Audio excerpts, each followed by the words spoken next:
So, this is it.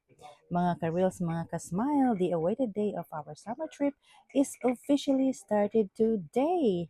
For the next 10 days, road trip na naman kami driving to Newfoundland while towing our camper, campground to campground. Day 1 stop namin is Lanzaclare border. Syempre, picture muna sa big sign.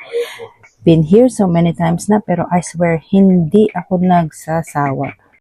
Driving along, grabe, sobrang enjoy. Every community has its own beauty.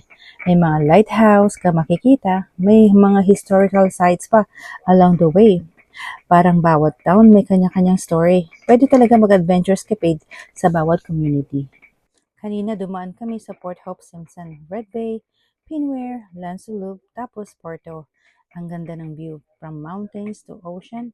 And now, finally, we're here at Lanzaclare for our first night stop.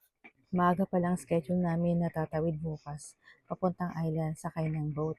Kaya dapat maaga din kami magising at baka ma-miss ang aming schedule. Kung hindi, panibagong schedule na naman. At kahit ilang beses na ako pabalik-balik dito sa ilang beses na isang taon, hindi pa rin ako nagsasawa. Kasi nga naman, ang mga tanawing dito ay sobrang ganda at hindi nakakasawa. Kaya parati pa rin akong excited na makita sila. Kaya stay tuned, abangan bukas ang next chapter ng aming summer adventure ng Tiny and Giant. Bye!